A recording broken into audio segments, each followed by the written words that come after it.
amados hermanos y hermanas, campeonas y campeones de Dios. La paz de nuestro Señor y Salvador Jesucristo sea con todos y cada uno de ustedes. Bienvenidos a este espacio donde estamos compartiendo durante esta semana reflexiones sobre la Semana Mayor, la Semana Santa. Hemos estado siendo bendecidos por estudiantes de la Universidad Teológica del Caribe, muy especialmente estudiantes del programa de maestría. Para este momento tenemos a nuestra hermana Aviani Paulino Carela, estudiante del programa de maestría en Divinidad. Ella nos traerá el tema "Cuando mi trabajo es en vano". El texto bíblico que ella estará utilizando será Isaías capítulo 49, versos 1 al 6.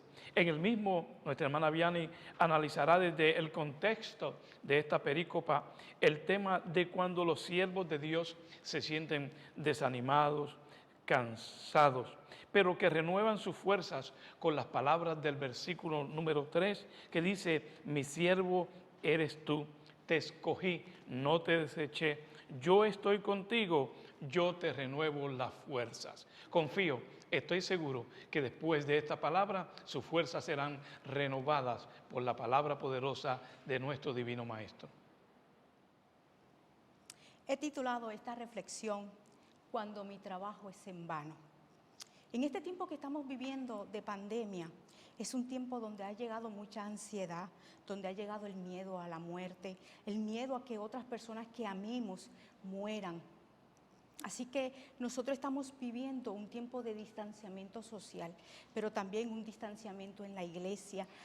Ya no se asiste como se asistía antes por la situación que estamos viviendo, por el COVID. Y yo quisiera traerte en este tiempo, en esta reflexión, que también el pueblo de Israel, en un momento de su historia, era un pueblo que había sido derrotado, su templo había sido destruido y habían sido llevados cautivos a Babilonia y habían sido alineados a la tierra de su Dios. Así que en este tiempo de crisis, el siervo que el segundo Deutero Isaías que escribe sobre un llamado. Y fíjate que yo me he dado cuenta que en el capítulo 41, él dice, Dios le dice: pero tú, Israel, siervo mío, eres tú, Jacob, a quien yo escogí, descendencia de Abraham, mi amigo, porque te tomé de los confines de la tierra y de la tierra lejana te llamé y te dije: mi siervo eres tú, te escogí y no te deseché. Luego en el capítulo 43 vemos también Dios hablando, diciendo: ahora sí dice Jehová, creador tuyo, Jacob, formador tuyo, Israel, no temas, porque yo te redimí, te puse nombre, mío eres tú. En el capítulo 44 vemos también a Dios hablando y diciendo: ahora pues, oye Jacob, siervo mío, y tú, Israel, a quien yo escogí. Así dice Jehová, hacedor tuyo y el que te formó desde el vientre, el cual te ayudará. No temas, siervo mío, Jacob, y tú, Jesurún, a quien yo escogí. Pero la variante cambia, porque en el capítulo 49 viene el siervo y empieza a hablar y dice: oídme costa y escuchad pueblos lejanos. Jehová me llamó desde el vientre, desde las entrañas de mi madre, tuvo memoria de mí. Y cuando yo estudio esa palabra escuchar en hebreo es shahá y significa escuchar, pero escuchar atentamente, inteligentemente. No solamente es un escuchar inteligente, sino que él lo grita, porque lo grita a las costas y a los vientos y a los pueblos lejanos. Le dice: oye, escúchame lo que yo te he dicho. Y viene y sigue: Jehová me llamó. Ahora no es Dios el que le dice: yo te llamé, tú eres mi siervo. Ahora él tiene la convicción, la seguridad de que Dios lo había llamado. Él ha entendido cuál era su propósito de vida. Y no solamente eso, dice: desde el vientre, desde el principio, desde que ya yo estaba en el vientre de mi madre, Dios me había visto. Pero sigue hablando este siervo y dice: y me puso mi boca como espada aguda, y me cubrió con la sombra de su mano, y me puso por saeta bruñida, me guardó en su alhaja. Y cuando yo voy a hablar, ¿qué es una saeta bruñida? para aquel tiempo, la saeta era la espada que se afilaba y se metía en el fuego. Y tenía que ser bruñida. Para ser bruñida tenía que haber pasado por el fuego, porque bruñida significa en hebreo barar, y significa reluciente, limpio, ilustrado. Así que este siervo tenía que pasar por el filo, por el proceso, y no solamente eso, dice que me guardó en su alhaja. Dios lo guardó para en el momento oportuno. Los arqueros, cuando pasaban por todo ese proceso, en el momento oportuno tiraban su flecha. Dios lo tenía él guardado para ese momento oportuno, pero no llegó ese momento oportuno sin un proceso, porque él deja saber que Dios lo había procesado por el fuego. Él deja saber que Dios lo había hecho pasar por un tiempo de fuego. Más adelante dice, y me dijo, mi siervo eres, oh Israel, porque en ti me gloriaré. Volvemos otra vez. Ahora él dice que es Dios el que le dice y le reitera, tú eres mi siervo, yo en ti me voy a gloriar. Así que en el versículo 4, él dice, Dios me dijo, pero ahora yo le digo a Dios, por demás he trabajado y en vano y sin provecho he consumido mis fuerzas. El proceso lo había debilitado, el proceso lo había desanimado. ¿Cómo Dios podía glorificarse en alguien que había sido escogido, pero se sentía totalmente desanimado? Se sentía que no podía seguir hacia adelante, porque él dice, en vano he trabajado. ¿Cómo puede pasar eso? Muchas veces cuando nos sentimos en el desierto, una de las características del desierto es que caminamos, y cuando nos detenemos nos sentimos que estamos en el mismo lugar.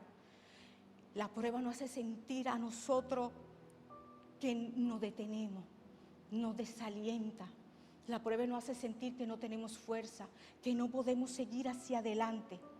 Como Dios, con todo esto que está pasando el siervo, le reitera gloriarse.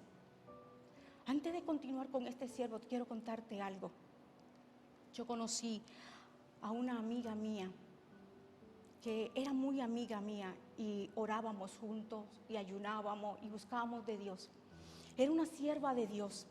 Dios le decía, una vez fue por todos los pueblos a llevar la palabra y a predicar, porque sentía que Dios se lo había dicho, y ella trabajaba de lunes a viernes, y los sábados tomaba ese día y visitó pueblo por pueblo a orar y a ungir. No solamente eso, vivía en Levitown, y de Levitown iba a Humacao todos los miércoles. ¿Sabe a qué? Iba a dar un estudio bíblico a 14 personas. No le importaba la gasolina, no le importaba el tiempo, no le importaba nada. Pero le llegó un tiempo de prueba. Dios la había escogido, Dios le había dicho, tú eres mi sierva. Pero le llegó el tiempo de prueba. ¿Cuál fue el tiempo de prueba? El tiempo donde su primer hijo se queda como medio loco y salía a la calle hasta desnudo. Lo segundo que pasa es que su hija sale embarazada. Y lo tercero que pasa es que a su tercer hijo lo ponen preso. Y ella venía donde mí a contarme todo eso. Y yo le decía, no, Dios tiene el control, Dios es Dios.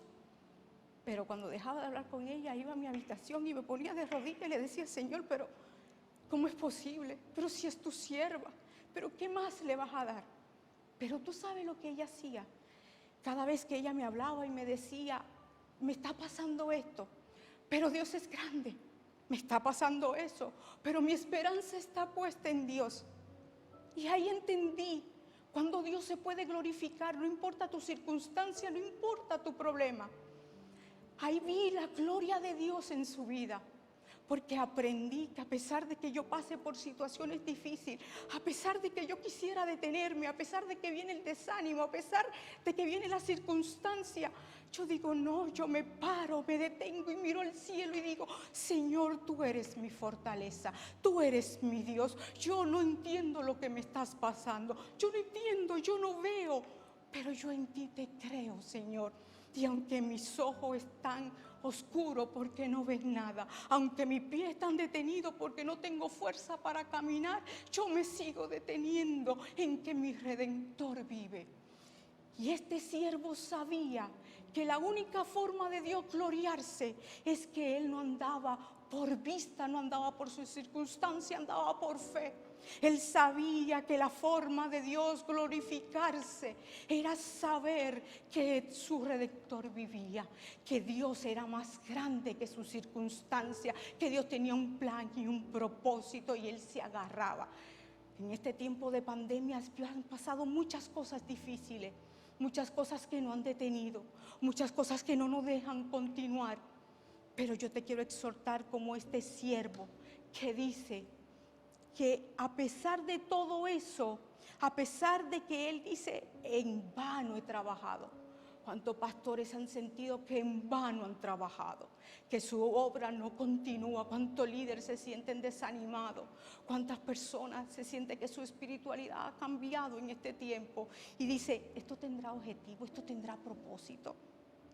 Pero más adelante él dice, cuando él viene y dice, y sin provecho he consumido mi fuerza, pero mi causa está delante de Dios y mi recompensa está con el Señor. Mi recompensa. Lamentablemente hay siervos inmaduros que necesitan recompensa cada vez mayores para permanecer fieles, ya sea en la evidencia tangible de resultados visibles o en el refuerzo intangible de los elogios externos. La mayoría de nosotros dependemos de recompensas externas para reforzar nuestra moral y renovar nuestras energías. Solo los más maduros entre nosotros pueden encontrar la renovación de la recompensa intrínseca en la obra misma, sabiendo que el hacer la voluntad de Dios es suficiente, saber que tu Dios no te ha dejado. Y él dice que desde el vientre, ahora él vuelve y dice que, pero mi causa está delante de Jehová y mi recompensa está con Dios. Ahora pues, dice Jehová, el que me formó. Vuelve otra vez a mencionar que Dios lo formó desde el vientre. Pero esto es curioso porque cuando nosotros vamos al idioma original, al hebreo, nos damos cuenta que esta palabra aquí desde el vientre es un acto solemne de invocación, es un acto de identidad especial. Así que él sabía cuál era su identidad, él sabía quién era Dios, él sabía que era humano, que era imperfecto, él sabía que se iba a equivocar, él sabía que iba a fallar, pero su identidad no estaba en sus recursos ni en lo que él hacía, su identidad estaba en su llamado, en su propósito, en ese Dios que lo había visto desde el vientre de su madre, era donde estaba su fortaleza. Israel estaba totalmente destruido. Estaban en el exilio, no había nada, no había una piedra de donde agarrarse. Pero aún así este siervo sabe que Dios podía volver a reconstruirlo todo. Aún así este siervo sabe que Dios podía hacer las cosas nuevas. Porque este siervo sabía que él dice, para hacer volver a Jacob, yo tengo una misión. Así que te quiero decir que todos tenemos una misión y este siervo sabía que era traer a Jacob de nuevo para congregarle a Israel. ¿Cuántas personas tenemos que traer a los pies de Cristo?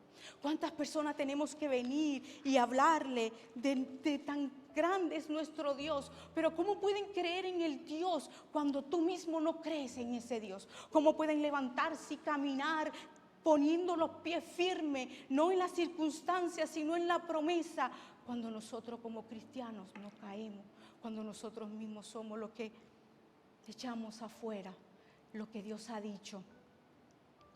Así que este hombre, este siervo, sabía quién era su Dios, porque dice, porque estimado seré a los ojos de Jehová y el Dios mío será mi fuerza. Aunque estoy sin fuerza, mi Dios es mi fuerza. Aunque no veo camino, Él hace camino al andar, Él pone camino.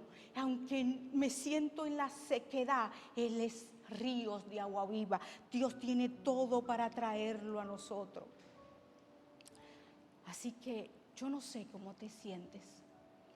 Yo no sé si en este momento de toda esta circunstancia de vida te has sentido desanimado, triste, sientes que no hay camino, sientes que no sabes a dónde ir. Quiero decirte que todos una vez en nuestra vida nos hemos sentido así. Yo he sentido el deseo de tirar la toalla, también he sentido de detenerme y decir, ¿para qué seguir? Pero como no depende de mí, no depende de mi circunstancia, no depende de lo que yo vea, no depende de mi fuerza, depende de aquel que es más grande que Dios.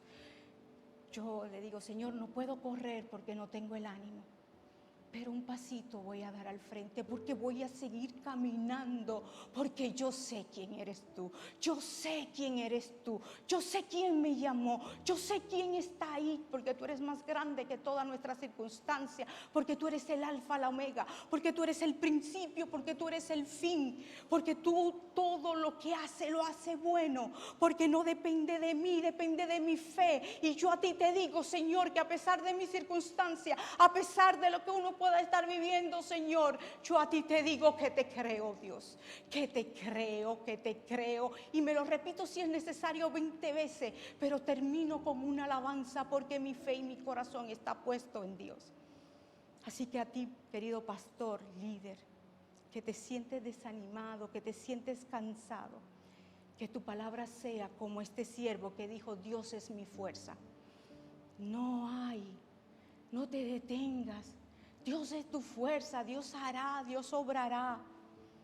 Pero también quiero hacerte llamado a ti que te has apartado del Señor, a ti que sientes que Dios ya no es, que el llamado que una vez tuviste ya no está, que no sientes cómo caminar. Cuando yo escribía esto, yo cerraba mis ojos y yo decía, Señor, ¿cómo tú estás esperándole? Y ¿sabe qué? Veía una figura de un padre con los brazos abiertos. Y Dios está con los brazos abiertos esperándote, que tú dejes de mirar tu circunstancia y todo tu desánimo, toda la gente que te ha dicho que no, y corra a los brazos de Jesús y corra hacia Él y sepa que Dios está ahí para ti. Y ¿sabe qué? Te abrazará con mayor fuerza y dile, Señor, me he desviado, me he apartado, me he hecho todo, Señor, pero yo a ti te creo y yo seguiré caminando. Y por último, quiero hacer un llamado a aquellos que no conocen al Señor, que no saben por dónde andar, que no saben por dónde caminar. Cristo murió en la cruz del Calvario por ti. Dios tiene darte esperanza, una vida nueva. Él se entregó a sí mismo por tus pecados, para limpiarte y para sanarte. Dale una oportunidad al Cristo de la gloria. Dale una oportunidad al Cristo que te quiere salvar, rescatar y que quiere que tú lleves una vida llena de esperanza. Mis queridos hermanos, mis queridas hermanas, amigo que me escucha, Dios es lo único que nos da aliento y nos puede ayudar a seguir. Espero que esta reflexión haya sido de bendición a tu vida en el nombre de Jesús. Amén.